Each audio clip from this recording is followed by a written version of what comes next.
मुरली है अमृत की धारा, है धारा जो देती सुखों का सहारा। मुरली है अमृत की धारा, है धारा जो देती सुखों का सहारा।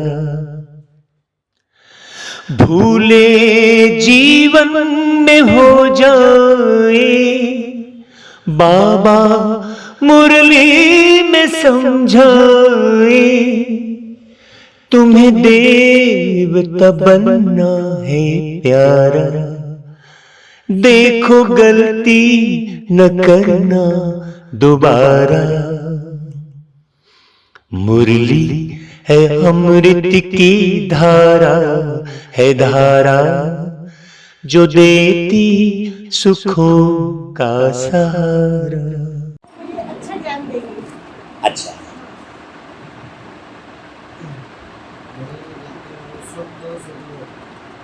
ये सोच रहे थे, बहुत सुंदर। मैंने हम क्या पॉइंट अपने इस सोच के चक्र में कौन कौन सी पॉइंट ले रहे हैं, क्योंकि ये चक्र है। जितना भी हमारे जीवन का चक्र है वो सब कौन से चक्र के साथ जुड़ा हुआ है? हमारे सोच के चक्र के साथ जुड़ा है। दुनिया में कोई भी अपनी सोच पर ध्यान नहीं देता, तो सोच पर ध्यान नहीं देने के कारण बोल पर भी ध्यान नहीं देता, कर्म पर भी ध्यान नहीं देता, दृष्टि पर भी ध्यान नहीं देता। सोच के आधार पर ही ये आँख थोड़ी देख रही है, आँख के अंदर देखने वाला, क्योंकि हम किसी व्यक्ति को देखते हैं तो फिर व्यक्ति के और कौन सी चीज़ को हम देखते रहते हैं? भाई चेहरा देखा, आँख देखा, मुंह देखा, लेकिन फिर और कौन सी चीज़ को हम देखते हैं? उसके, तो वो कौन सी चीज़ टकराती है? आप अच्छा या बुरा, जैसे मान लो आप ट्रेन में सफ़र कर रहे हैं, ट्रेन में सफ़र कर रहे हैं तो किसी व्यक्ति को आप देख कर कहते हैं ये आदमी ज़रा ठीक नहीं लग रहा है, इससे थोड़ा सावधान रहना। कहाँ से जान गए आप? उसके हाव भाव से। वो हाव भाव कहाँ से आए? उसकी सोच से। जरूर वो कुछ गलत सोच रहा था जो हाव भाव में आ गया, लेकिन उसे पता नहीं रहता है कि मैं जो सोच रहा हूँ वो हाव भाव में आ रहा है, ये नॉलेज नहीं रहता, तो वो पकड़ में आ जाता है। जैसे चोर को पकड़ना होता है तो किसने चोरी की, उसमें 8-10 लोग खड़े हैं, तो वो चोर कैसे पकड़ में आ जाता है? बोलेगा नहीं कि मैं चोर हूँ, लेकिन वो पकड़ में कैसे आ जाता है? क्योंकि उसने चोरी का जो कर्म किया है ना, वो कर्म उसके अंदर में घूम रहा होता है। वो भले लापरवाह बने, क्या कुछ नहीं होता है, क्या है, सब करो, ऐसा करके व्यक्ति सोचता है ना कि हमने व्यवहार कर दिया तो क्या हुआ है, जाने दो, नाराज हो रहा तो होने दो, ऐसा अपन सोच बोलते हैं ना किसी के लिए भी, क्या कर लेगा, नाराज हो जाएगा, तो ऐसा सोचते हैं ना। लेकिन वो हमारी वृत्ति तैयार हो रही है, ये मालूम नहीं होता है। ये सूक्ष्म बात बाबा ने बताई। जो बाबा रोज मुरली चला रहे हैं और रोज मुरली में कुछ शब्द रोज रिपीट कर रहे हैं, तो हमको लगता है अरे हमने तो मुरली सुन ली, ये बाबा तो रोज ही बोलता है। फिर क्या होता है, कुछ दिन चलने के बाद, साल भर जब हमने मुरली सुनी, फिर मुरली सुनने के साल भर के बाद हमको लगता है हम तो सुन चुके, फिर तो वही बात रिपीट हो रही है। लेकिन ऐसा क्यों कर रहा है बाबा? इसके पीछे विजन क्या है? बाबा के अंदर के भाव क्या है? हमें मुरली से बाबा के अंदर के भाव को पकड़ना है। दुनिया में भी भाव चलता है, भाव ही चलता है ना भाई, क्या भाव की है सब्जी, भाव के आधार पर ही तो दुनिया चल रही है। लेकिन वो भाव कहाँ कन्वर्ट हो गया है? बहुत अच्छे से ध्यान से सुनना, बाबा की बहुत प्यारी बात आ रही है। दुनिया में भाव किस चीज़ में बन गया है? कागज के नोट में बन गया है। बाबा ने मुरली चलाई थी, वहाँ भाव से ये भाव चलेगा। कौन से भाव से? अब व्यक्ति किस भाव में चला गया? वो नोटों के भाव में चला गया। तो अब बिना नोट के कारोबार नहीं हो रहा, क्योंकि अंदर के भाव कन्वर्ट होके कहाँ चले गए? वो नोटों तक सीमित हो गए। तो अब आपको सब्जी वाला जो सब्जी बेच रहा है, तो उसके अंदर में टोटल भाव कौन से हैं? वो नोट के ही भाव हैं। किराने दुकान में गए तो उसके अंदर कौन से भाव हैं? नोट के ही भाव हैं। तो मनुष्य के आंतरिक भाव मिल नहीं पा रहे हैं। इसका परिवर्तन करना है। इसलिए बाबा ने कहा, देखो बच्चे, आप मधुबन में आते हो ना, तो एकदम बस नॉर्मली लेन देन होती है। बाकी तो माउंट आबू में आप जाएंगे तो आप अगर इतनी सी चीज़ आप चाहना रखेंगे तो आपको इतना दे देंगे, क्योंकि वहाँ पर नोटों का भाव नहीं है। वहाँ पर जो भैया ने ये वाली लाइन पकड़ी, बहुत प्यारी लाइन पकड़ी। क्या नाम है आपका? राजन, क्या नाम बताया?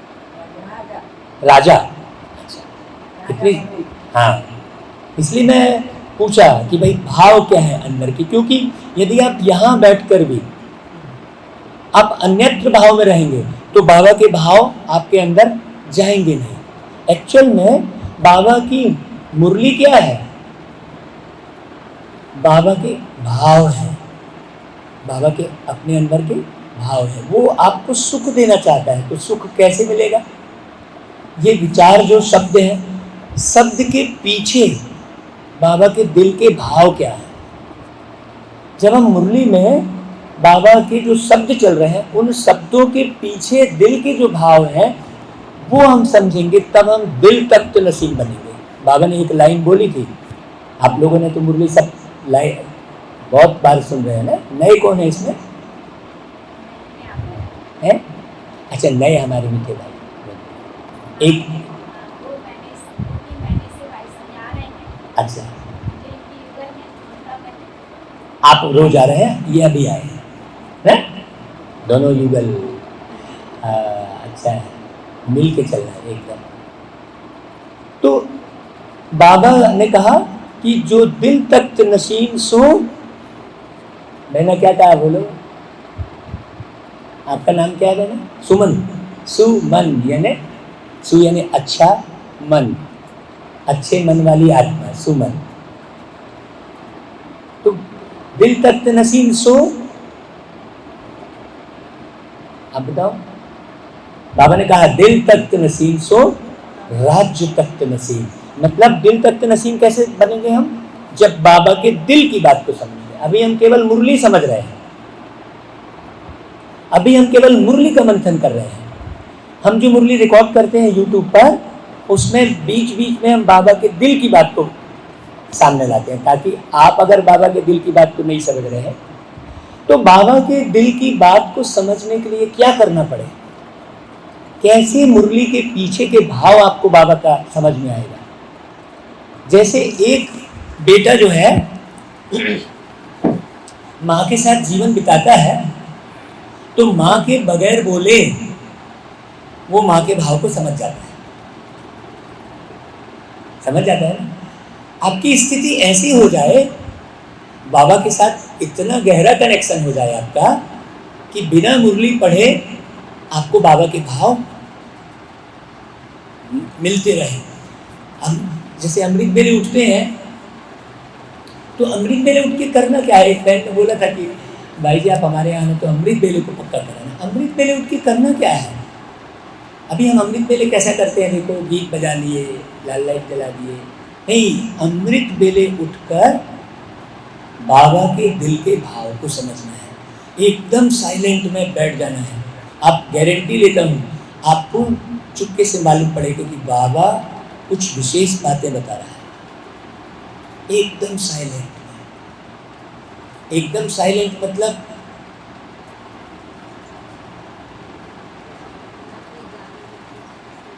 ना आगे की सोच ना पीछे की सोच, एकदम साइलेंट। उस दौरान आप ये चेक करें कि कोई व्यक्ति का व्यवहार, कोई कार्य ये तो हम निरंतर क्या है, कोई काम धाम याद करते हैं, कोई किसी व्यक्ति को याद करते हैं, धन की समस्या चलती रहती है मन के अंदर में, बीमारी का ख्याल चलता है। बीमारी का इलाज करना है, बीमारी का ख्याल नहीं करना है। देखो, एक होता है बीमारी का ख्याल करना। यदि आप बीमारी का ख्याल करते रहेंगे तो बीमारी बढ़ती रहेगी। यदि बीमारी को आपको जल्दी खत्म करना है तो बीमारी का इलाज करना है, ख्याल नहीं करना है। लेकिन हम क्या करते हैं, हाँ, सारी दुनिया में मनुष्य क्या करता है, हम जनरली मनुष्य क्या करते आए हैं, दर्द को दुख में बदलता आया है। दर्द कहाँ है, सर में, आत्मा में तो नहीं है। दर्द शरीर में है, उसको हमने कन्वर्ट करके क्या कर दिया, उसको मन में ले गए। प्रॉब्लम तन में है, तन की प्रॉब्लम को हमने क्या किया, मन में ले गए। तो मन में ले जाने के कारण क्या हो गया, मन हर्ट हो गया, टूट गया, दुखी हो गया, विचलित हो गया, परेशान हो गया।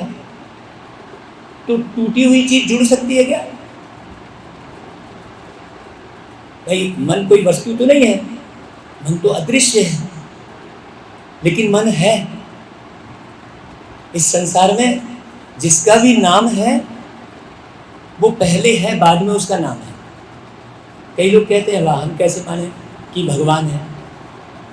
तो हम कहते हैं भाई, भगवान शब्द आप बोल रहे हो, ये शब्द बाद में आया होगा, पहले वो होगा। कोई भी वस्तु पहले बनती है, फिर उसका नाम पड़ता है। तो आप भगवान शब्द बोल रहे हो, इसी से सिद्ध होता है कि भगवान है। उसी प्रकार मन है हमारा, और वो कैसे टूट रहा है, बार बार। मन को तोड़ना बंद करो, मन को तोड़ना बंद करो, मन को जोड़ना शुरू करो। अभी तक टूटता आया है, कंटिन्यू, जन्म जन्मांतर मन को आप तोड़ते आए हो।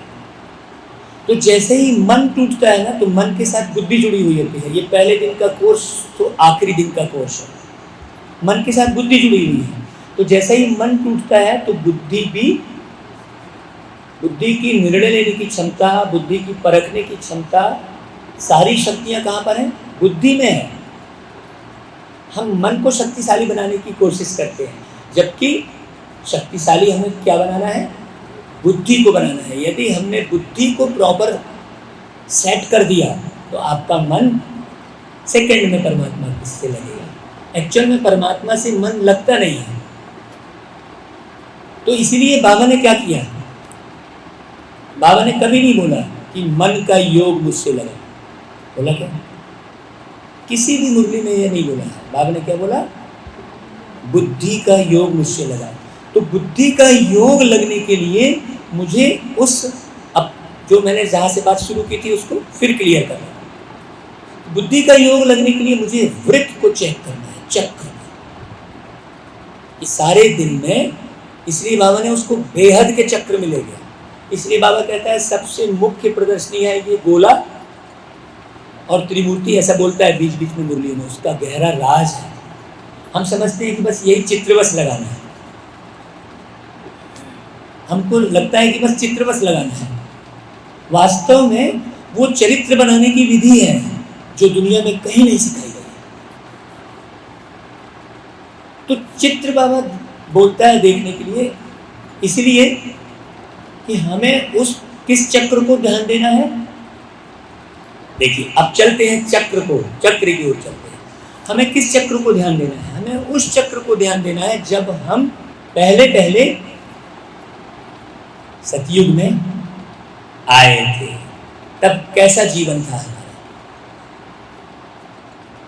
कैसा जीवन था, उस पर गौर करना है कि सतयुग में मेरा कैसा जीवन था और उस सतयुगी जीवन का निर्माण कब किया था मैंने। सतयुगी जीवन का निर्माण, ये बेहद की बात कर रहा हूँ आपसे, क्योंकि बाबा का लक्ष्य क्या है, ये लक्ष्य हमको भूलना नहीं चाहिए कभी भी। सतयुग का निर्माण कब किया था हमने? इसी संगम पर, और वही चक्र घूमकर हम यहाँ बैठे हैं। तो अब जब हम छोटे चक्र को मैनेज करेंगे, हद के चक्र को मैनेज करेंगे, तब हम बेहद के चक्र की ओर बढ़ेंगे। आपको सतयुग याद नहीं आता सारे समय? सारे समय सतयुग किसको याद आता है? जरा बताओ, हाथ खड़ा करो, बताओ भाई रजनी बहन, सारे समय सतयुग स्मृति में रहता है क्या नागरिक? क्यों नहीं रहता? क्या? हाँ, गुड, कितनी बढ़िया बात। क्या नाम भैया का? ओम प्रकाश भैया। ताली बजाओ भाई, बढ़िया ओम भाई के लिए। क्योंकि हम मिनी चक्र को कंप्लीट नहीं कर रहे हैं, हम अपने छोटे से चक्र में ही उलझे हुए हैं। किसने ऐसा बोल दिया, अब बस जिसने बोल दिया मतलब वो बोला हुआ है, वो बस चल रहा है, वो तो हम उसी चक्र में घूम रहे हैं। मेरे साथ परिस्थिति ऐसी आ गई, हम उसी में, मेरे को कमर में दर्द हो रहा है, तो पूरे समय हम कौन सा चक्र चला रहे हैं? दर्द तो कमर में हो रहा है, वो तो दर्द है, लेकिन हम चक्र कौन सा चला रहे हैं? वो दर्द वाला ही चक्र चला रहे हैं। तो जब हमने हद के चक्र को ही प्रॉपर वे में कन्वर्ट नहीं किया, तो बेहद के चक्र में हम कैसे पहुँचेंगे? तो कैसे आएंगे हम सतयुग में? कैसे आएंगे? लक्ष्य क्या है मुरली सुनने का?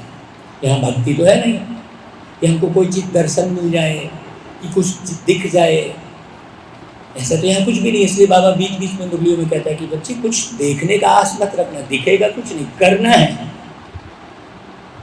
नहीं तो कई बोले अरे मेरे को तो कुछ साक्षात्कार हुआ ही नहीं, हम कैसे माने? हमको करना है, करना, कर यानी हाथ, कर यानी कर्म, करनी कहते हैं। जैसी करनी वैसी भरनी, जैसी करनी वैसी भरनी। तो कर मैंने कर वो काम को, जो बाबा बोल रहे हैं उसको कर। अब हमने क्या किया? ज्ञान को रिपीट कर दिया, दोहरा दिया। कल बाबा ऐसा बोले, परसों बाबा ऐसा बोले, अव्यक्त वाणी पढ़ी थी तो उसमें बाबा ऐसा बोले तो, लेकिन फिर क्या करना है? इसलिए बाबा देखना, आप अव्यक्त वाणी में जब बाबा से मिलने जाते हो, कौन कौन आप में से बाबा मिला है? बाबा से मिले हो आप लोग? आप मधुबन जाके मिले बाबा से? और कोई नहीं मिला? आप गए? वाह, क्या बात है। नहीं, आपकी तो तारीफ है ही है, लेकिन इन लोगों की और ज़्यादा तारीफ है जो मिले नहीं और लगन से सुन रहे हैं। सोचो, इसका मतलब बहुत गहरी बात है। देखो, ये रियल मिलन। अब बाबा हमेशा शरीर बदल बदल के आता तो नहीं रहेगा ना, सोचने की बात है। निर्माण का कार्य पूरा हो चुका है, बाबा को जो बताना था वो सब कुछ बता चुका है। अब हमको मुरली को बहुत अच्छे से पढ़ना है और स्वयं का निर्माण स्पीड से करना है, क्योंकि बाबा अपना कार्य पूरा करके अब वो अव्यक्त सेवा शुरू कर दी है। अब और फायदा है, क्योंकि अब बाबा फ्री हो गए हैं। अब जो नए आने वाले बाबा के बच्चे हैं उनको एक बहुत बेहतरीन संदेश बाबा दिलवा रहे हैं कि जो अब बाबा पूरा कर चुके हैं तो अब बंधे नहीं है कहीं से। पहले तो एक तारीख फिक्स करनी पड़ती थी कि हाँ भाई मुझे फलाने दिन मधुबन जाना है, दादी का तन तैयार किया जाता था। अब तो बाबा और फ्री हो गए हैं, तो अब और ज़्यादा लाभ ले सकते हैं आप। अब ये ख्याल नहीं करना कि अरे यार मैं बाबा से साकार में नहीं मिल पाया। अब बाबा पूरा फ्री हो गया। पहले तो देह का बंधन, ब्रह्मा बाबा जब फ्री हुआ, शरीर छोड़ा, उसके बाद सेवाएं बढ़ी। क्यों बढ़ी? क्योंकि ब्रह्मा बाबा पहले यज्ञ से बना था, अपने शरीर से बना था, बच्चों से बना था, उसके बाद फ्री हो गया। तो विदेश सेवा कब बढ़ी? जब ब्रह्मा बाबा अव्यक्त हुए। लेकिन अव्यक्त कैसे हुए? अब पूर्णता किसे कहेंगे? कहते हैं कि ब्रह्मा संपूर्ण होकर चला गया। उसमें भी बात वही आ गई जो मैंने शुरू किया था। जो बात मैंने शुरू की थी चक्र वाली, उसी को मैं विस्तार से आपको बता रहा हूँ। अपने चक्र को ध्यान रखेंगे। ध्यान किसका करना है? ध्यान ये तो प्रारंभिक कोर्स है, जो नया आया उसके लिए है कि मैं बिंदु आत्मा हूँ, मैं अशरीरी हूँ, मैं ज्योति स्वरूप हूँ। ये प्रारंभिक है। अब ध्यान किसका करना है? अपने मन में चलने वाले चक्र का ध्यान देना, क्या सोच रहा, ये बारीक ध्यान हो गया। अब बाबा कहता है कि चलते फिरते मेरी याद में रहो। अब हम समझ नहीं पाते कि बाबा की याद किसे कहेंगे। चलते फिरते मेरी याद में रहो बाबा ने कहा। तो अब हमको ये अपने मानसिक जो विचार चल रहे हैं, दुनिया के विचार आए, कर्म किया, थोड़ा बहुत काम किया, उसके बारे में सोचा, हटा दिया, जल्दी से जल्दी वो काम पूरा हो जाएगा। गारंटी है, यदि आप दुनिया के विचार नहीं करते रहेंगे तो आपके हर कर्म बहुत स्पीड से होंगे। ये हमारे जीवन का बहुत गहरा अनुभव है। तब हम गृहस्थ में, व्यापार में रहते हुए सारा देश विदेश घूमकर सेवा कर रहे हैं। क्यों? क्योंकि हमने उस चक्र को मैनेज किया है, जो मानसिक में, मन में जो चक्र चल रहा है। एक बार की बात बता रहा हूँ, मम्मा थी, जगदम्बा सरस्वती के बारे में सुना ना, तो वो कार में कहीं सेवा के लिए जा रहे थे, तो रमेश भाई भी उनके साथ में बैठे थे। तो रमेश भाई कार में बैठकर बाहर के बोर्ड देख रहे थे, हैं, बॉम्बे की बात है। तो बाहर बहुत होर्डिंग लगे हैं। तो मम्मा ने कहा कि क्यों रमेश भाई, आपको बाहर की दुनिया को मैनेज करना है तो बोर्ड देख रहे हो, बोर्ड देख के क्या करोगे? आप कार में बैठे हो और देख क्या रहे हो? बोर्ड, सारे बोर्ड पढ़ रहे हो, जरूरत क्या है? तो रमेश भाई को समझ नहीं आया। देखो, बारीक पुरुषार्थ कराया मैंने।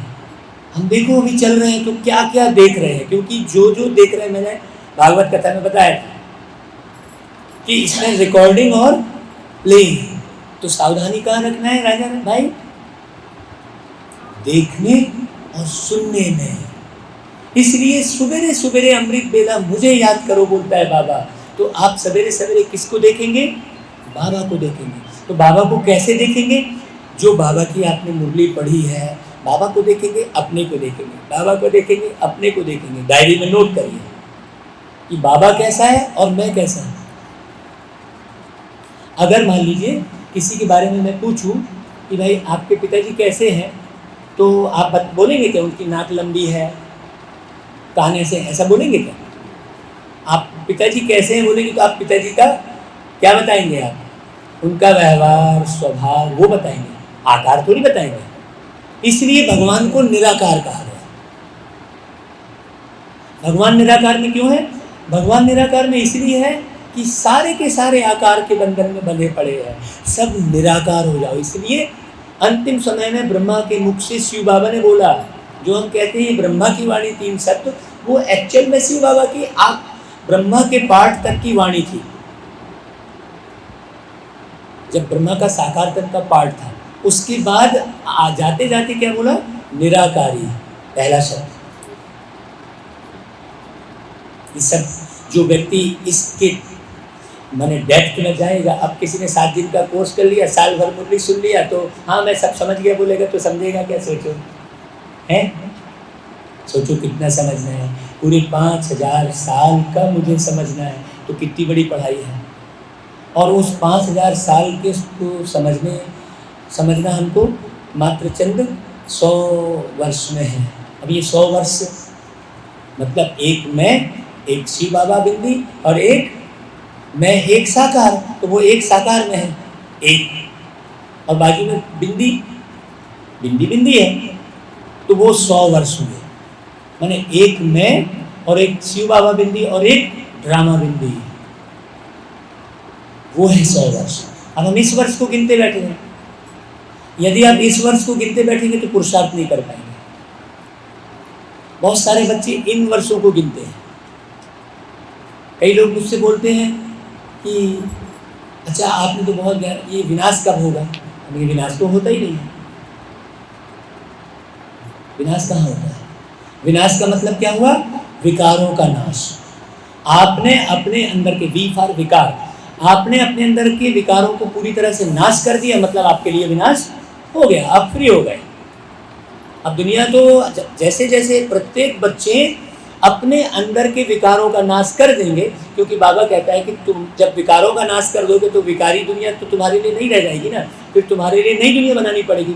तब मैं फिर ये दुनिया हटाऊंगा। तो कौन से विनाश का ख्याल करना है? कौन से विनाश का ख्याल करना है? विकारों के नाश का। लेकिन हम ये ख्याल करते हैं, फिर हम पूछते हैं सतयुग कब आएगा? सतयुग की तारीख, सतयुग कोई प्लेटफॉर्म थोड़ी है भैया, जो हम रेल में बैठेंगे तो अब आ जाएगा, आ गया सतयुग आ गया। वहां भी हम गलत ही बोलते हैं। आप पहुंचे हो, बोले ग्वालियर आ गया, ग्वालियर तो अपनी जगह पे है, ग्वालियर थोड़ी आया, आप ग्वालियर में पहुंचे। लेकिन जनरली व्यक्ति क्या करता है, ग्वालियर तो अपनी जगह पे है, आपको पहुंचना होता है। ये उदाहरण मैं दे रहा हूं, इसका मतलब सतयुग है, आपको पहुंचना है। सतयुग आएगा नहीं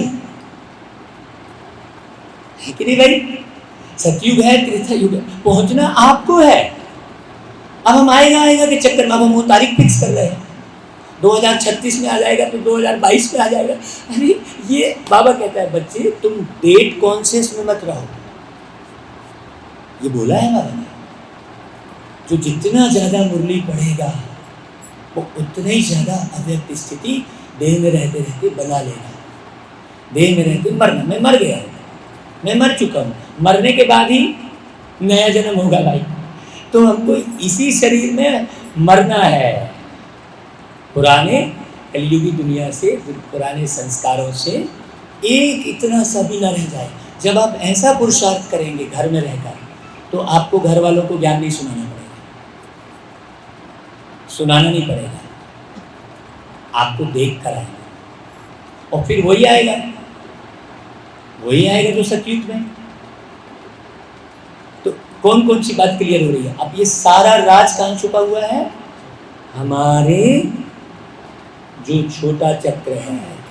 इसलिए बाबा कहता है बच्चे चाहे तुम जितना भी ज्ञान सुन लो, अब बहुत ध्यान से सुनना उस पॉइंट को, चाहे तुम जितना भी प्रदर्शनी लगा लो, जितनी भी सेवा कर डालो, लेकिन जब तक वृत्ति का परिवर्तन नहीं होगा, जब तक वृत्ति का परिवर्तन नहीं होगा तब तक कुछ नहीं होगा। ये बोला बाबा ने स्पष्ट। तो वृत्ति मतलब आ गया वही वृत्त चक्र। वृत्ति का निर्माण कहां से हो रहा है? वृत्त, वृत्त यानी चक्र, वृत्त से वृत्ति बना है। बहुत बारीक बात है। तो आज से अब कौन सा पुरुषार्थ करेंगे? अभी फाइनल क्या करेंगे भाई? तो क्लास तो खूब सुना, पूरा पूरा, इसलिए हमने गीत गाया। हमारा वो रिकॉर्ड पर भी हमारी आवाज में वो गीत रिकॉर्ड किया, और एक भाई ने भी गाया उसको। इसलिए कौन सा गीत गाया था कि जैसा सोचोगे तुम वैसा बन जाओगे, जैसा कर्म करोगे वैसा फल पाओगे।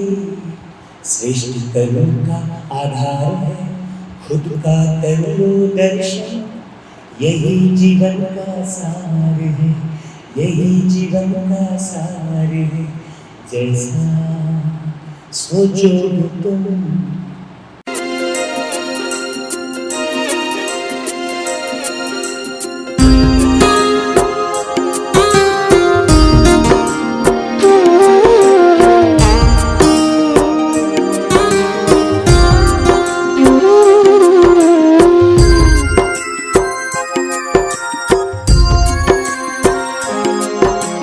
जैसा सोचोगे तुम वैसा बन जाओगे, जैसा कर्म करोगे वैसा फल पाओगे। श्रेष्ठ कर्म का आधार है खुद का कर लो दर्शन, यही जीवन का सार है, यही जीवन का सार है। जैसा सोचोगे तुम वैसा बन जाओगे, जैसा कर्म करोगे वैसा फल पाओगे।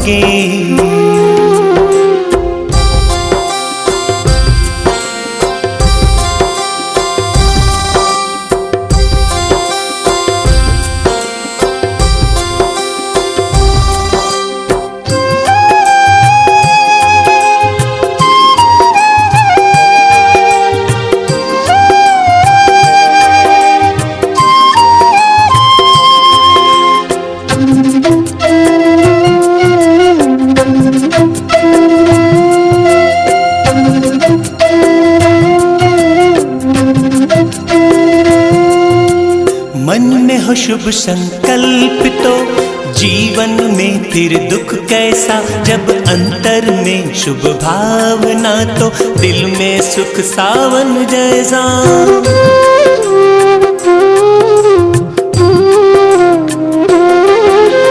हार कर जो ना हारे जीत उसी की होती है, घन घोर अंधेरे में भी जलती जगमग उसकी ज्योति है। जैसा देखोगे तुम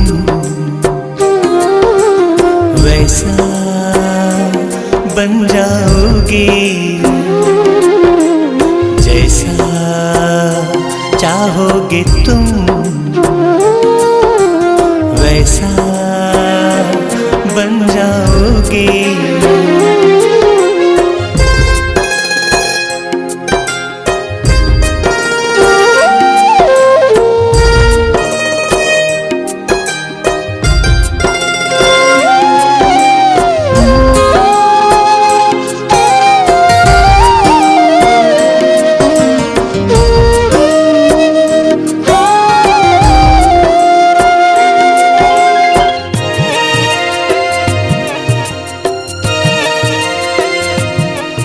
ये सूरज है तो है किरण, बादल है तो है पवन, प्राण है तो है तन मन, सात सुरों में है सरगम। जो धरती है तो है सागर, जल थल है तो है जीवन, जीवन है तो है भगवन। ये सूरज है तो है भगवान के संग ये प्राण है समय कर सफल, है सरगम। ये जैसा कर्म करोगे वैसा पाओगे फल।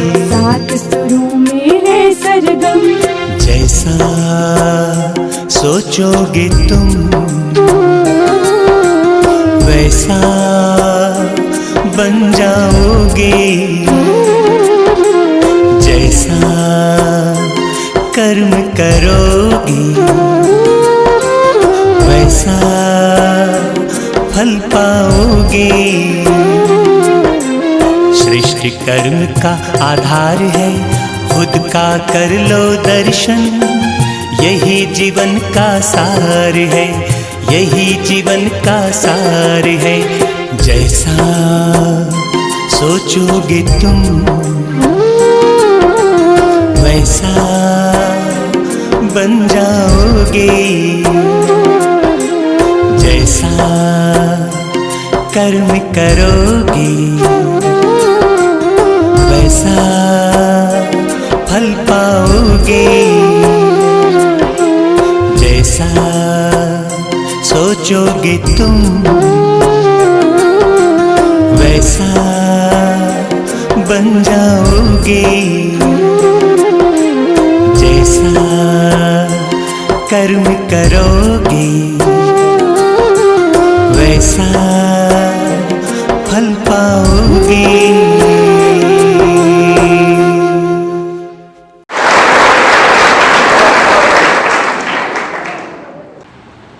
बात तो अब सोच का परिवर्तन करने के लिए आपको मेहनत भी नहीं करना है। बताओ, सारी मेहनत कौन कर रहा है? सारी मेहनत तो बाबा कर रहा है।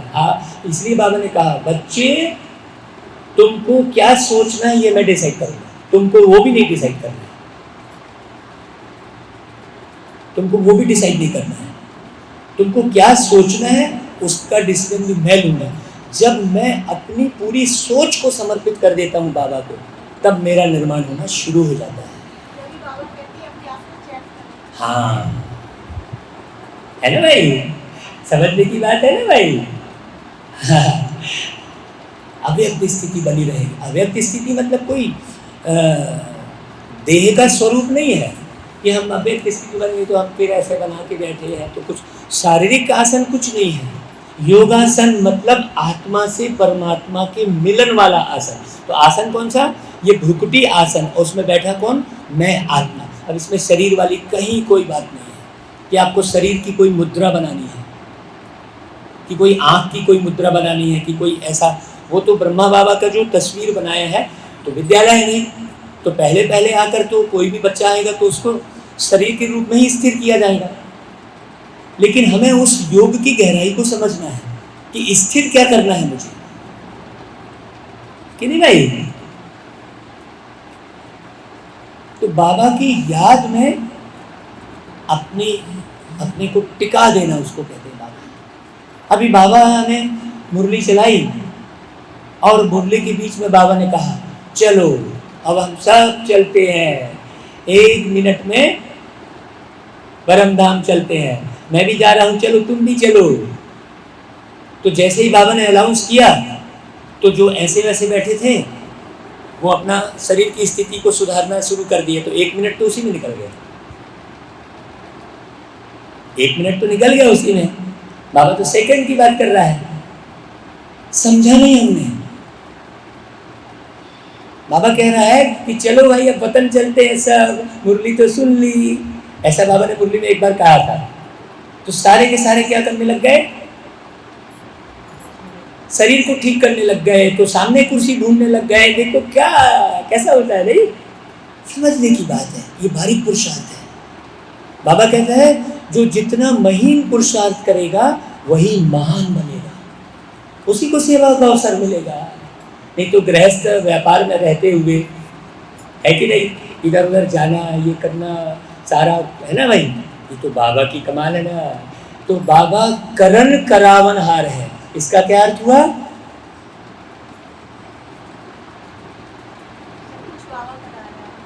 करा रहा है। किससे करा रहा है? किससे कराएगा? किससे कराएगा? करण करावनहार मतलब करने वाले से करा रहा है। आप करेंगे नहीं तो क्या कराएगा?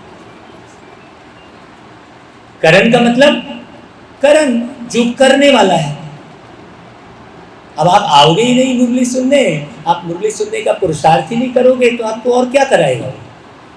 आप अमृत बेले उठने का पुरुषार्थ ही नहीं करोगे तो आपसे क्या बातचीत करेगा? है आप खान पान में जो बताया गया है उसका परिवर्तन ही नहीं करोगे तो आपसे क्या कराएगा? सोचने की बात है। ये सारा बाबा ने सिस्टम सेट किया है। तो जब हमारी जो सोच का जो चक्र है, जहाँ से हमने क्लास शुरू की है, अभी वहीं पर चल रहे हैं ना अपन। तो ये सोच का चक्र जब तक हम सेट नहीं करेंगे तब तक ज्ञान बुद्धि में टपकेगा नहीं, स्थिर नहीं होगा। तो उसके लिए बाबा ने खान पान, रहन सहन, बोली वाणी, दृष्टि वृत्ति, कृति संस्कृति, ये कुछ पॉइंट है, आप नोट कर सकते हैं।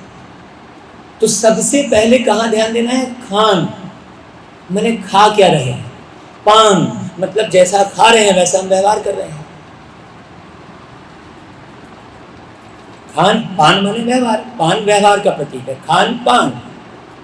रहन सहन मतलब आपका जो रहन है, मतलब रहने का तरीका है, वो किस पर डिपेंडेंट है? वो आप सहन कितना कर रहे हैं, आप सहन कितना कर रहे हैं। आप जितना ज़्यादा अच्छा सहन कर रहे हैं उतना ही आप बहुत अच्छे से रह सकते हैं। और आप सहन ही नहीं कर रहे तो कहाँ, आप विचलित हो गए। तो अब देखिए, खान पान पहले आया, फिर रहन सहन। तो स्टार्टिंग कहाँ पर है? खाने पर। तो खाने में दोनों बातें आ गई। देखो कितनी बारीक बात चल रही है ना, बाबा की कमाल है, कैसा बाबा करवा रहा है ना भाई। तो खाना मतलब खाने वाला कौन? शरीर में खाने वाला कौन? शरीर में बैठकर खाने वाला कौन? मैं, आत्मा। तो आत्मा खाने वाली कमजोर है, उदाहरण बहुत अच्छे से समझना। खाने वाली आत्मा कमजोर है तो शरीर का खान पान से कोई परिवर्तन नहीं आने वाला है। तो सबसे पहले सुबेरे उठकर कौन सा भोजन दिया बाबा ने? अमृत बेले का। तो आत्मा को खिलाना, पहले आत्मा को मजबूत बनाना। अब जैसे उदाहरण के तौर पर कोई कमजोर शरीर वाला है, वो ड्राई फ्रूट खा सकता है क्या? उसको हजम ही नहीं होगा। ऐसा ही कमजोर आत्मा है तो वो शरीर को मैनेज नहीं कर सकती। तो पहले खाना कौन सा है? आत्मा का भोजन। ब्रह्मा भोजन में दोनों बातें आ गई। अभी ब्रह्मा भोजन शब्द जैसे ही कहा बाबा ने, तो हमारा पूरा ध्यान केवल अनाज की तरफ ही जा रहा है, जबकि ब्रह्मा का ओरिजिनल भोजन कौन सा है? मुरली। कोई मुरली, मुरली भोजन है। ब्रह्मा भोजन कौन सा है? ब्रह्मा भोजन एक्चुअल में जब वो भोजन आपने सही बनाया तो वो भोजन ऑटोमेटिक आपका ब्रह्मा भोजन बन जाएगा। अभी ब्रह्मा भोजन में हम क्या क्या बनाएंगे ये डिसाइड करते हैं। सोचो सोचो कितना पुरुषार्थ बचा हुआ होगा, है कि नहीं भाई? तो खान पान में सारा आ गया, क्योंकि खा रही है आत्मा और पाने में व्यवहार कर रही है आत्मा। तो आत्मा के खाने का पर ध्यान देना पड़ेगा पहले।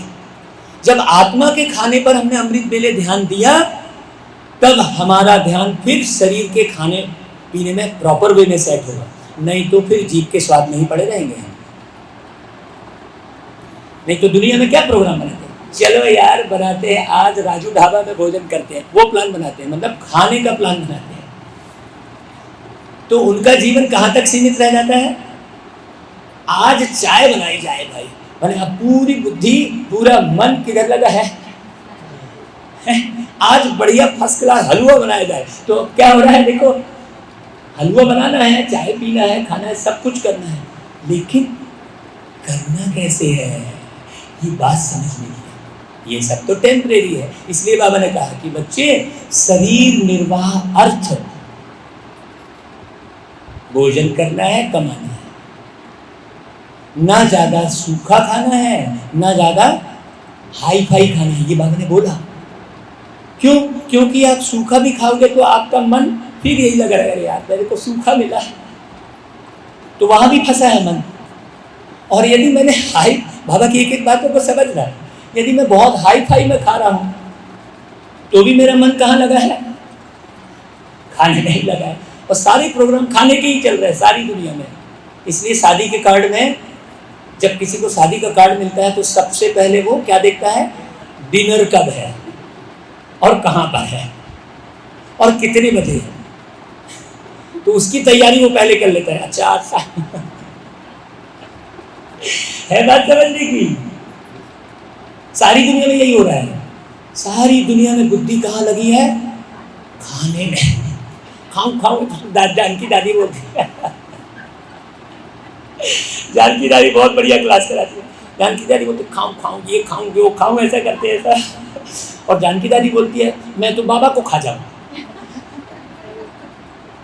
बोलती है ओ बाबा तू इतना मीठा है, इतना मीठा बाबा तू, मैं ऐसे लगता है मैं तेरे को खा जाऊं। देखो कितनी ऊंची अवस्था, सोचने की बात है। अब उसमें हमने क्या सीखा है ना? वो दादी के माध्यम से इस मैं एक बार हम लंदन में रहे 1 महीना, तो दादी ने जितनी बार भी दादी की क्लास हो रही थी तो दादी आए और बैठे और बोले मैं कौन, मेरा कौन, उसके बाद चुप हो जाए। तो उसको बोले दादी और बोलो कुछ, तो और क्या बोलूं? बोले वो मुन्नी में बाजू में जो उनकी ब्राह्मणी थी वो बोलती दादी कुछ तो और बोलो। बोले क्या बोलूं, बोल तो दिया सब। देखो दादी की अवस्था। हम 1 महीने रहे तो उसमें हमको बहुत कुछ दादी का वो 2 शब्द में, इसलिए बाबा कहते हैं बच्चे टू मच नहीं जाना है, मन मना भाव, मन मना भाव, मतलब अपने मन को इस भाव के लिए मना लो। मन मना, मन को मना लो इस सतयुगी भाव के लिए, सतयुगी संसार के लिए। एकदम सिंपल सी बात है। जितना सरल बाबा का ज्ञान है उतना सरल दुनिया में कोई दूसरा ज्ञान है ही नहीं, और जितना सरल बाबा है उतना सरल कोई इस दुनिया में इंसान है ही नहीं। इसलिए मैं कहता हूँ कि भगवान को पहचानना बहुत आसान है और इंसान को पहचानना, अब बताओ भगवान को पहचानना आसान है कि इंसान को? भगवान को। लेकिन लोग भगवान को इसलिए नहीं पहचान रहे क्योंकि इंसान को ही पहचानने में लगे हुए हैं। आप इंसान को पहचानने में मत लगे रहो। जब तक आप इंसान को पहचानने में लगे रहोगे तब तक आप अपने अंदर के वृत्त को, तो अब देखो अपने छोटे चक्र को प्रॉपर वे में सेट करने के लिए मुझे क्या क्या पॉइंट मिल गई भाई। अब एक एक पॉइंट रिपीट करते हैं। चलो,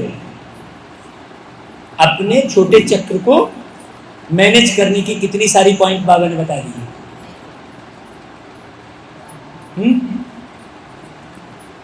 आज पूरी क्लास किसमें हो गई?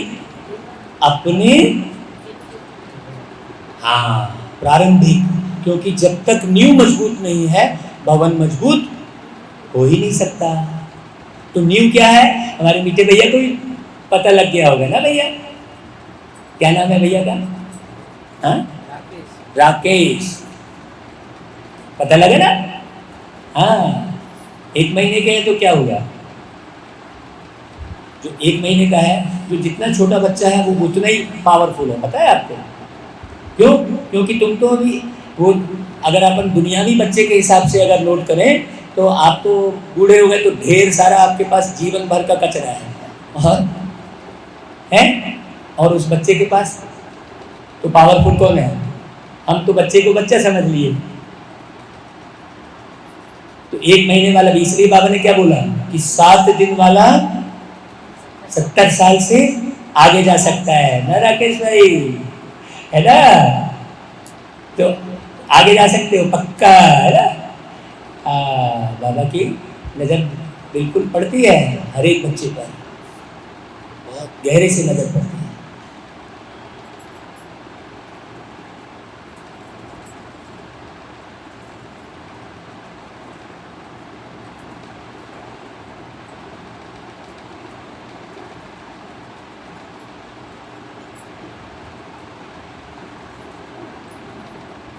मेरे मन में ये विचार आ रहा है कि आजकल वीडियो के माध्यम से ज़्यादा समझने की कोशिश क्यों करते हो? विजुअल के माध्यम से, वीडियो के माध्यम से आध्यात्मिक क्षेत्र में ज़्यादा समझने की कोशिश करते हैं। हाँ, इसलिए क्योंकि प्रत्येक व्यक्ति अपने चित्र में फंसा है ना, प्रत्येक व्यक्ति देह के भान में है ना, उसको ये ज्ञान नहीं है, बिल्कुल भी मालूम नहीं, किसी को भी नहीं मालूम है। हम जब मैंने रोड पे चलते रहते हैं तो हमारी युगल से बात करते हैं, देखो ये रिक्शा वाला जा रहा है, इसको मालूम ही नहीं बेचारा कि वो बहुत अच्छी सी आत्मा है, मालूम ही नहीं है। अब ट्रक वाला जा रहा है तो वो इतना बड़ा ट्रक चला रहा है, तो इतना बड़ा ट्रक कौन चला रहा है? तो मैं बहुत रास्ते में बोलता हूँ कि इतना बड़ा ट्रक आदमी कौन चला रहा है, और वो बिंदी खिसक के निकल जाए तो ट्रक कहाँ जाए? सोचो ना राकेश भाई, इतना बड़ा ट्रक कौन चला रहा है? वो बिंदी खिसक के निकल गई तो गया सारा। इसलिए यदि आपको ये जल्दी पूरा विनाश करना है तो बिंदी को खिसकाओ यहाँ से, तो फटाक से सारा विनाश हो जाएगा। महाराज जी, हमारी ही गलती है, लोगों को बुरा बोल दीजिए तो वो मनन करने लगती है कि मैं खुद बुरा हूँ। हाँ, उन्हीं को अच्छा बोलेंगे तो उन्हें कहीं ना कहीं फील होगा कि हम अच्छे हैं, तो वो उस तरीके से जाएंगे। लेकिन हर कोई कहेगा आपकी ये गलती है, वो तो वो उसी को करेंगे मैं गलत हूँ, मैं गलत हूँ, गलत हूँ। इसलिए बाबा ने कहा, इसके लिए एक बाबा ने पॉइंट चलाई कि बच्चे हर आत्मा को उसके ओरिजिनल स्वरूप को देखो। जैसे मैं राकेश में क्या देख रहा हूँ? मैं राकेश को थोड़ी देख रहा हूँ, राकेश को मुझे बोलना पड़े ना, नाम पूछना पड़े ताकि वो सुनेगा, क्योंकि उस आत्मा को सुनने की कौन सी प्रक्रिया है? वो राकेश एक सेट है, तो वो आत्मा राकेश जब बोलूँगा तब सुनेगी। तो नाम वहाँ तक सीमित है, नाम कार्य व्यवहार तक सीमित है, लेकिन हम नाम के चक्कर में पड़ते हैं। सारी दुनिया नाम के चक्कर में पड़ जाती है। देखो कितने सारे चक्र में हम घूम रहे हैं, इसलिए हम अपने ये सूक्ष्म मन के चलने वाले विचारों के चक्र पर ध्यान नहीं दे पाते हैं। उसके लिए सारा सिस्टम सेट किया बाबा ने। इसलिए कहते हैं कि भाई बाबा ने पैर के नाखून से लेकर सर के बाल तक का सिस्टम पूरा बताया है। यहाँ से अच्छा ज्ञान इस दुनिया में दूसरा कहीं हो ही नहीं सकता, हो ही नहीं सकता। इसलिए मैं बिल्कुल फलक से बोलता हूँ, चाहे मैं कितनी भागवत सुना लूँ, चाहे कितना राम कथा कर लूँ, मैं फलक से बोलता हूँ पूरा एकदम। आप बताओ भाई कहाँ सुनोगे? है भागवत में ये बात? ऐसा बताता हूँ मैं। अब तो आप भागवत ही सुनते चले आ रहे हो, तो बोल फिर सारी की सारी सभा बोलती है कि हाँ महाराज हमको बताओ, हम इसके आगे कहाँ सुनेंगे। तब फिर लास्ट में हम उनको परिचय देते हैं। इसलिए हम दीदी को बोल कर आए कि भाई आप हमें वहाँ के एड्रेस का विजिटिंग कार्ड दे देना, आपके मेन सेंटर के या आसपास के ऐसा एक कार्ड बना लेना जिसमें सभी सेंटरों का एड्रेस हो जाए। ये थोड़ी जल्दी से कर लो सेवा, क्योंकि कल आखिरी दिन है। समझ लो आज जो है फाइनल तक लेके जाने वाले हैं, अभी धीरे धीरे धीरे लेके जा रहे हैं, अब आज फाइनल लेके जाएंगे, उसके बाद फिर एड्रेस देंगे सबको। परमात्मा से मिलने का एड्रेस, एक एड्रेस होगा ना भाई। कई लोग बोलते हैं आप जितना भी बोलो रास्ता तो सबका जाए, जिसे भी रास्ते से जाओ, फिर वो उदाहरण देने लगते हैं। बहुत अच्छे से समझना, वो दुनिया वाले उदाहरण देने लगते हैं कि भाई देखो आप मेरे घर में आओगे तो इधर से भी आ सकते हो, उधर से भी आ सकते हो। मैं बोलता हूँ हाँ ठीक है, बिल्कुल राइट बात है, लेकिन आपसे मिलने के लिए मैं कहीं से भी आपके घर आ सकता हूँ, लेकिन आपसे मिलने के लिए एक ही दरवाजा होगा। वो दरवाजा कौन सा है, मुझे वो नेम प्लेट मालूम पड़नी चाहिए ना, तब वो समझता है। मैंने कहा कि सारे रास्ते जा रहे हैं लेकिन दरवाजा एक ही है, वो है ब्रह्मा कुमारी। ऐसे है जब हम मनन चिंतन करते हैं तो बहुत लोगों को समझा सकते हैं। तो मुख वंशावली बाबा के बच्चे सबके मुख एक्यूरेट खुलने चाहिए। ऐसा नहीं कि हमने खुद अच्छे से समझा नहीं है और हम बोले जा रहे हैं। हम ज्ञान की शुरुआत, एक ट्रेनिंग ये भी होनी चाहिए। हम बाबा के घर में जाकर ये बोलते हैं, बच्चों की एक ट्रेनिंग ये होनी चाहिए कि किसी को ज्ञान किस समय कैसे सुनाना है। ज्ञान को हमें अटपटे ढंग से प्रस्तुत नहीं करना है। बाबा ने मुरलियों में बाद में चलाया। अब हम एक जगह गए उड़ीसा में प्रोग्राम करने, तो वहाँ एक परिवार वाले बोले हमारे घर भी चलो, तो गए। तो वो भाई ने जो है परिचय कराया, तो बोला अपनी पत्नी, बोला ये मेरी बहन, ऐसा बोला। तो मैं क्या समझूं, मुझे क्या मालूम वो उसकी पत्नी है। तो बहन का भाव रखना है ना, सारा खेल कहाँ का है, भाव का है। बाकी चलना तो हमको दुनिया के हिसाब से है ना भाई। आप साइन करोगे तो आत्मा थोड़ी लिखोगे, लिख तो आत्मा ही रही है, लेकिन साइन करोगे तो आप अपना नाम वाला ही साइन करोगे ना भाई। तो ये बाबा कहता है ये अंदर की समझ की बात है, ये समझने की बात है। तो ज्ञान को किस रूप में सुनाना है, ब्राह्मणों को, ब्राह्मण परिवार को कैसे सुनाना है। इसलिए मैं कहीं भी जाता हूँ तो मैं पूछता हूँ भाई कोई नया तो नहीं बैठा है यहाँ पर, है ना। इसलिए बाबा कहता है कि मुरली क्लास में 7 दिन का कोर्स के बाद ही मुरली क्लास में बिठाना है, ऐसा बोलता है। ये सारा सिस्टम है। हम उस सिस्टम के आधार पर चलेंगे तो प्रॉपर वे में सतयुग पहुंचेंगे, नहीं तो पासपोर्ट कैंसिल हो जाएगा, बाबा कहता है। तो पूरा सिस्टम समझना है, और वो पूरा सिस्टम कैसे समझ में आएगा, जब आप जानकी दादी के समान 12 बार मुरली पढ़ेंगे, 12 बार। अब 12 बार मतलब बार बार, बार बार। अब जैसे बाबा ने कहा कि मुरली कभी मिस नहीं करनी है, कभी मिस नहीं करनी है, तो हमने क्या समझा कि सवेरे सेंटर पे जाकर मुरली मिस नहीं करनी है। और कभी बीमार पड़ गए तो क्या होगा, या आप ऐसे शहर में पहुंच गए जहां सेंटर नहीं है, तब क्या होगा। कभी मुरली मिस नहीं करनी है। मतलब आप सब्जी वाले से बात कर रहे हो, वहां भी मुरली मिस नहीं करनी है, मुरली का स्वरूप बन जाना है। आप रिक्शे वाले से बात कर रहे हो, वहाँ मुरली मिस नहीं करनी है, नहीं तो हम उग्र हो गए। हम ट्रेन में सफ़र कर रहे हैं, वहाँ मुरली मिस नहीं करनी है, मैंने कभी मिस नहीं करनी है मुरली। मुरली का ज्ञान हमारे जीवन में, हमारी दृष्टि में, हमारी वृत्ति में चलता रहे। सेंटर में सुनने की तो मिस नहीं करनी है, और कभी मिस नहीं करनी है का, है ना भाई। बारीक बात है। जब आप वहां मिस नहीं करेंगे तब आपका सेंटर मिस नहीं होगा। यदि आप अपने कार व्यवहार में मुरली मिस करेंगे ना, तो निश्चित रूप से सेंटर की मुरली मिस हो जाएगी। आपके सेंटर की मुरली मिस हो रही है, इसका मतलब आप जांच करो, कहीं ना कहीं आपके कार्य व्यवहार में मुरली मिस हो रही है। इसलिए कृष्ण जी को मुरली सदा हाथ में पकड़े दिखाया है। इसका भी हम अर्थ बताते हैं, सदा हाथ में पकड़ा है, मुरलीधर बोलते हैं उसको, माने मुरली को उसने पक्का धर लिया। तो कौन सी मुरली को धरा है?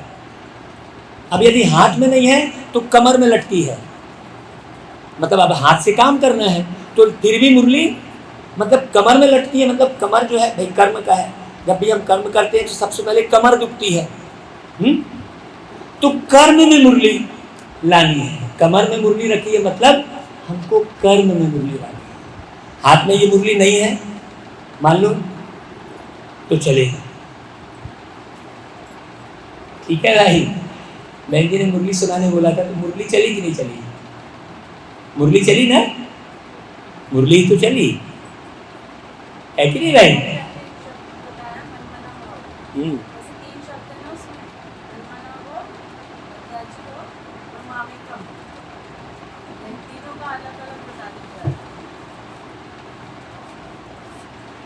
मन मना भाव और मध्याजी भाव है।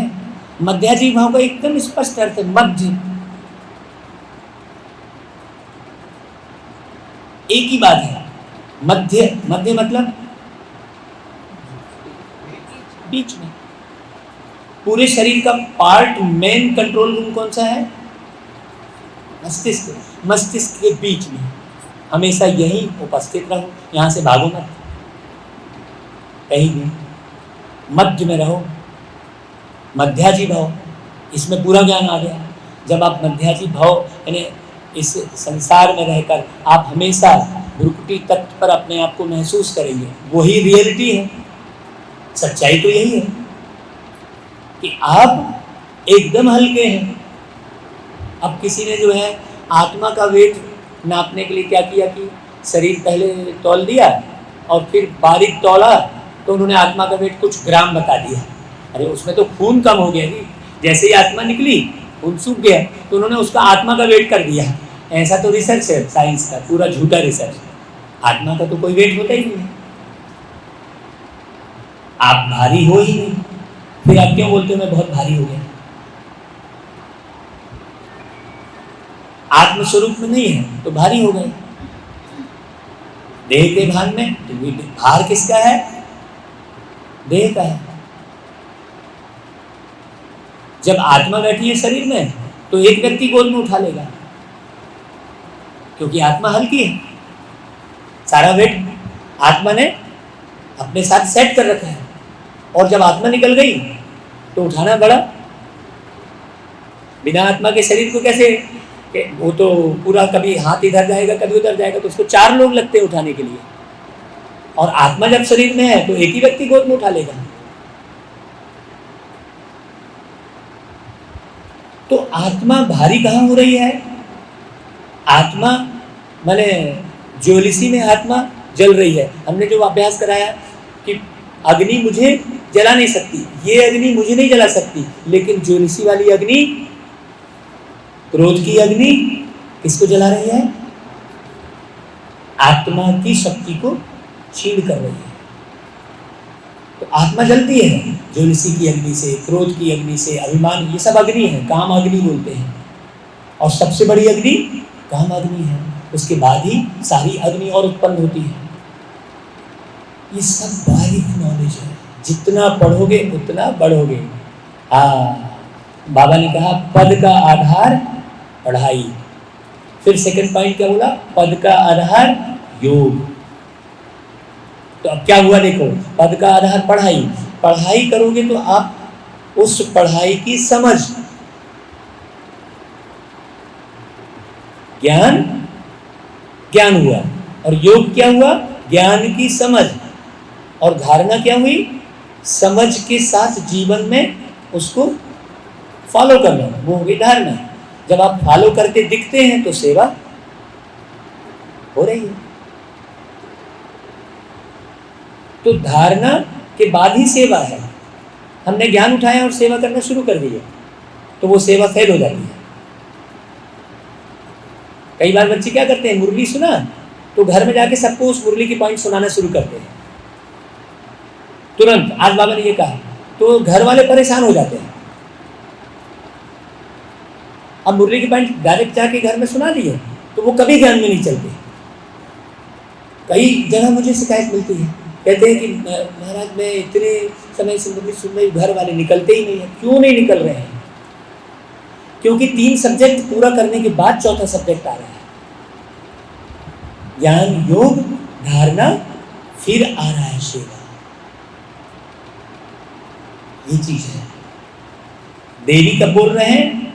जब वो पूरे हाथ में हर एक चीज धारण की हुई है तब वो देवी कहला रही है। मुकुट धारण की हुई है, खड़क धारण की हुई है, वो धारण की हुई दिख रही है तो वो देवी रूप है। अब अगर कुछ भी ना रहे तो कोई देवी बोले? मुकुट ना लगा रहे तो वो देवी की मूर्ति है बोलेगा? नहीं बोलेगा। तो हमको भी देवता बनना है तो हमारा भी धारण करना है मुरली के प्रत्येक श्रीमत को। इसलिए बाबा कहता है श्रीमत पर चलना है। ऐसा है।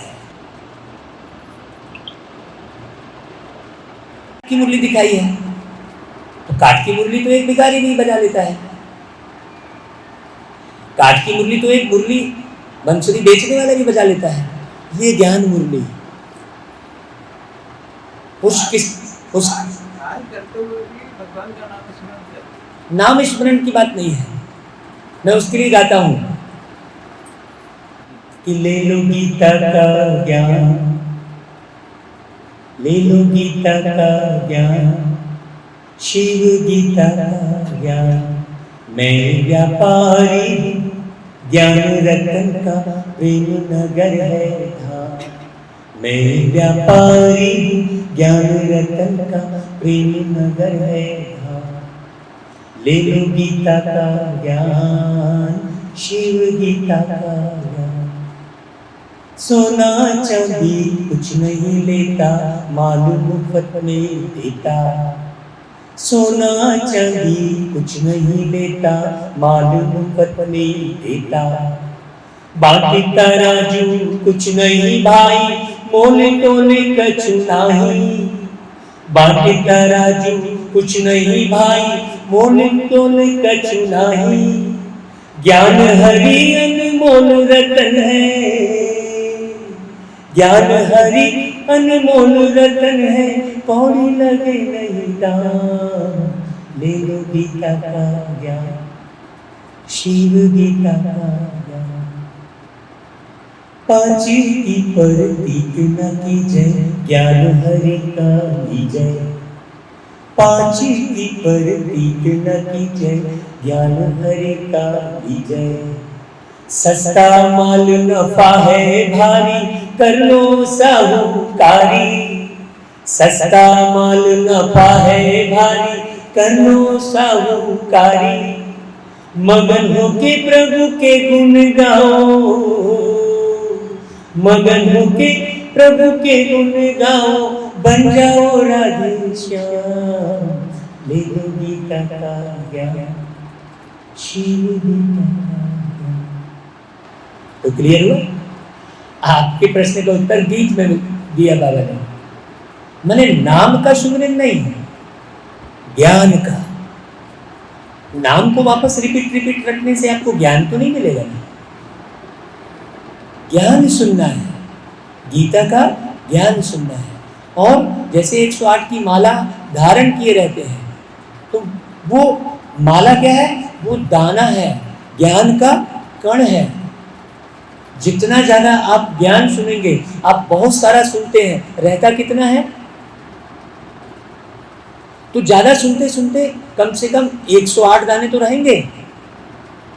वो 108 की माला है, वो 108 दाने रहेंगे, उससे आप आगे पूरा कर सकते हैं। तो लोगों ने क्या कर दिया? 108 दाना गिनती करना शुरू कर दिया।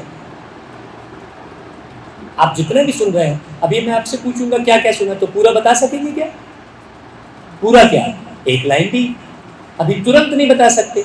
अब आप सोचो, त्रेता युग में राम आए और रामायण की रचना कब हुई? रामायण की रचना तो कलयुग में हुई ना। तो त्रेता युग के बाद द्वापर युग बीत गया, पूरा कलयुग है ना भाई। अभी अभी अभी हुई ना रामायण की रचना, कुछ 100 वर्ष पहले। तो सोचो त्रेता युग की जो बातें हैं वो कलयुग तक कैसे याद रहेंगी? जब 2 घंटे की बातें आपको याद नहीं है तो निश्चित रूप से उसमें मिलावट होगी। अभी हम कुछ भी बात बोलेंगे तो आपका मन भी उसमें कुछ ना कुछ मिला देगा। एक्यूरेट पूरा पूरा बताएंगे क्या है, बात समझने की। लेकिन जो मुरली है, मुरली तो किसकी वाणी है? मुरली कोई तुलसीदास जी की वाणी नहीं है, कोई व्यास जी की वाणी नहीं है। तुलसीदास जी एक साकार शरीर दिखाई दे रहा है, व्यास जी एक साकार शरीर दिखाई दे रहा है। मुरली तो डायरेक्ट परमात्मा की वाणी है। वो निराकार बूढ़े तन में प्रवेश करके और इस लौह युग को कंचन युग में बदलता है, बूढ़े तन में प्रवेश करता है। बूढ़ा ब्राह्मण बन के कंचन महल की, उसका आरती में एक लाइन है, ठीक है ना भाई।